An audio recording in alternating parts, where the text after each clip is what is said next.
आखिर भारत की सबसे बड़ी इस्लामिक संस्था ने जारी किया गजवाए हिंद का फतवा। क्या इससे भारत बनेगा इस्लामिक राष्ट्र और क्या इस्लामिक कट्टरता के सामने फीका पड़ेगा भगवा? जहां एक तरफ भारत में फैल रही इस्लामिक सोच और कट्टरता का जिहाद, तो वहीं अब सऊदी अरब में मात्र एक बयान से कट्टरपंथियों को आएगी अपनी नानी याद। आखिर भारत में जारी हुआ गजवाए हिंद का ऐलान, क्या अब भारत को इस्लामिक राष्ट्र घोषित किया जाएगा? आखिर क्यों सऊदी अरब के क्राउन प्रिंस ने कहा कि वो एक दिन में ही इस्लामिक कट्टरता को मिट्टी में मिला देंगे? इसके लिए उन्हें 30 साल नहीं बल्कि सिर्फ एक दिन का समय लगेगा। एंड इसके बाद इस्लामिक कट्टरता फैलाने वाले लोगों में सनसनी मची हुई है। दरअसल इस बीच भारत की सबसे बड़ी इस्लामिक संस्था दारुल उलूम देवबंद ने गजवाए हिंद का एक फतवा जारी कर दिया है। जी हां दोस्तों, ये वही इस्लामिक संस्था है जिसके अंडर पूरे भारत और बांग्लादेश के मदरसों का संचालन किया जाता है।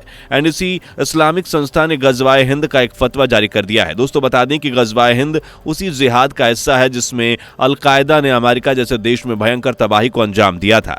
इसी जिहाद के चलते पाकिस्तान और कश्मीर में कई आतंकवादी संगठन अपने आतंकवाद को फैला रहे हैं। बता दें कि गजवाए हिंद और हिंदुस्तान का मतलब यह है कि भारत में मुस्लिम सेना द्वारा हमला करना और उसे एक इस्लामिक राष्ट्र घोषित करना। अब दोस्तों सोचिए कि अगर भारत में यह कानून जारी हो गया तो भारत में मुस्लिम फौज के हमले कितने ज्यादा बढ़ जाएंगे। लेकिन दोस्तों सऊदी अरब के क्राउन प्रिंस यानी मोहम्मद बिन सलमान ने इन मुस्लिमों के खिलाफ एक ऐसा बयान दिया है जिसे सुनकर कट्टरपंथी मुस्लिमों की रातों की नींद उड़ने वाली है। तो आखिर सऊदी प्रिंस ने ऐसा कौन सा बयान दिया है जिससे इन कट्टरपंथियों में हड़कंप मचा हुआ है, बताएंगे आपको आज के इस वीडियो में।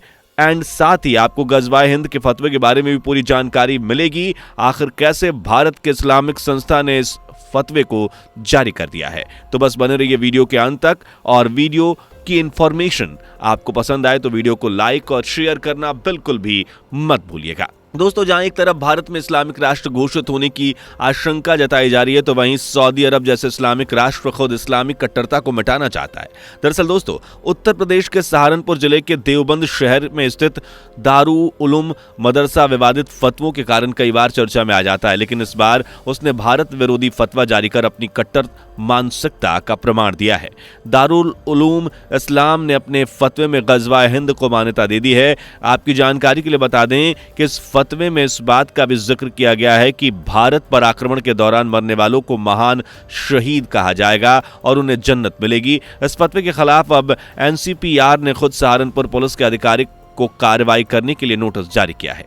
दरअसल दोस्तों बता दें कि दारुल उलूम की साइट पर सवाल किया गया था कि क्या हदीस में भारत पर आक्रमण का जिक्र है? जो उपमहाद्वीप में होगा, जो भी इस जंग में शहीद होगा वो महान शहीद कहलाएगा और जो भी गाजी होगा वो जन्नती होगा। इसी सवाल के जवाब में दारुल उलूम की ओर से फतवा जारी किया गया है कि फतवे में सुन अल नसा नाम की किताब का जिक्र करते हुए कहा गया कि इस किताब में गजवाए हिंद को लेकर पूरा एक चैप्टर है। इसमें हजरत अबू हुरैरा की हदीस का जिक्र करते हुए कहा गया है कि अल्लाह के संदेशवाहक ने भारत पर हमले का वादा किया था। उन्होंने कहा था कि अगर मैं जिंदा रहा तो इसके लिए मैं अपनी खुद की और अपनी संपत्ति की कुर्बानी दे दूंगा, मैं सबसे महान शहीद बनूंगा। इस फतवे में यह भी बताया गया है कि देवबंद की मुख्तार एंड कंपनी ने इस मशहूर किताब को प्रिंट किया है। दोस्तों अब इस फतवे में जहां भारत पर आक्रमण की बात को उचित ठहराने का प्रयास हुआ है, तो वहीं राष्ट्रीय बाल अधिकार संरक्षण आयोग ने इस मुद्दे को उठाया है। उन्होंने सहारनपुर जिले के डीएम और एसपी को नोटिस जारी कर इस मामले में एफआईआर करने के लिए कहा है।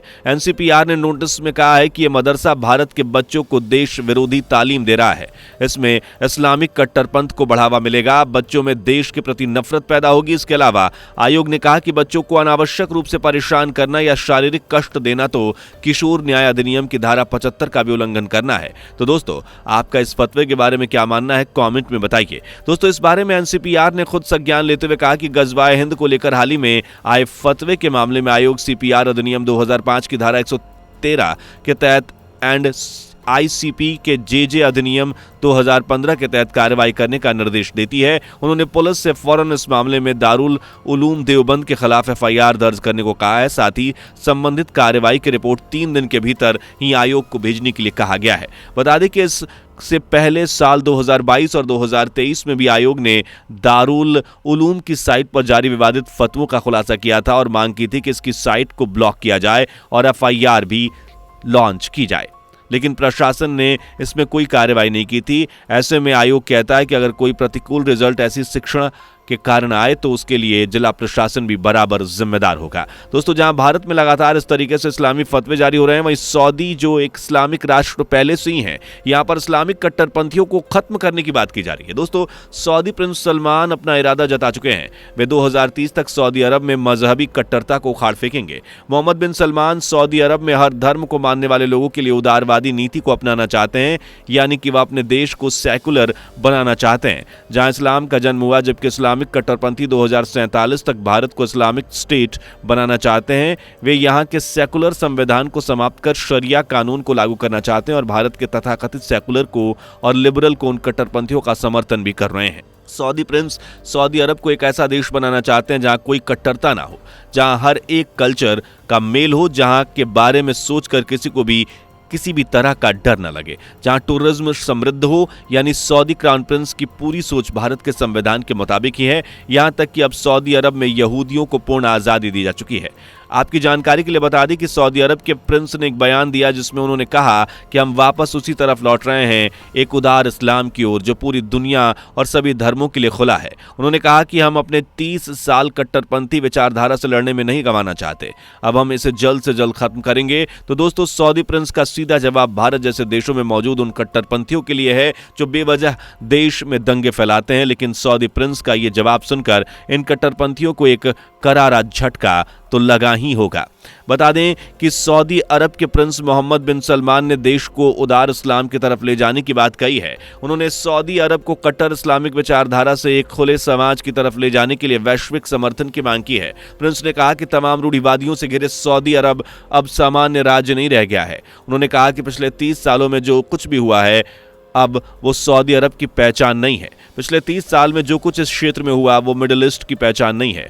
1979 के ईरानी क्रांति के बाद कई देशों के लोग इस मॉडल को कॉपी करना चाहते हैं, उनमें से एक सऊदी अरब भी है एंड अब इससे छुटकारा पाने का वक्त आ गया है। इसके अलावा प्रिंस मोहम्मद बिन सलमान ने कहा कि हम एक G20 देश हैं, दुनिया की बड़ी अर्थव्यवस्थाओं में से एक है, हम 3 महाद्वीपों के बीच हैं। सऊदी में बदलाव लाने का मतलब है कि सभी क्षेत्रों में साथ साथ पूरी दुनिया इसमें मदद करे और हम उदार इस्लाम की दिशा में आगे बढ़ने की कोशिश कर रहे हैं। हमें उम्मीद है कि हम सभी के सहयोग के साथ आगे बढ़ेंगे। दोस्तों, प्रिंस का ये बयान कट्टरपंथी इस्लामिक विचारधारा पर बड़े हमले के तौर पर देखा जा रहा है। पिछले कुछ दशकों में सऊदी अरब के राजशाही पर कट्टर इस्लाम को बढ़ावा देने का आरोप लगता रहा है, लेकिन अब खुद सऊदी अरब इस्लामिक कट्टरता को खत्म करने की बात कर रहा है और दुनिया से इस्लाम की कट्टरता भरी सोच को तबाह करना चाहते हैं ये। तो दोस्तों, आपका इस बारे में क्या मानना है, कमेंट में जरूर अपनी राय दें। उम्मीद करते हैं कि आपको वीडियो की इंफॉर्मेशन जरूर पसंद आई होगी। वीडियो को ज्यादा से ज्यादा शेयर करें एंड अगर आपने अभी तक हमारे चैनल को सब्सक्राइब नहीं किया तो सबसे पहले चैनल को सब्सक्राइब जरूर करें। तो मिलते हैं ऐसी ही कमाल की वीडियोस के साथ, तब तक के लिए जय हिंद, जय भारत। दोस्तों, आपको स्क्रीन पर 2 और वीडियोस दिखाई दे रही हैं, जिसे देखने के लिए स्क्रीन पर क्लिक करें।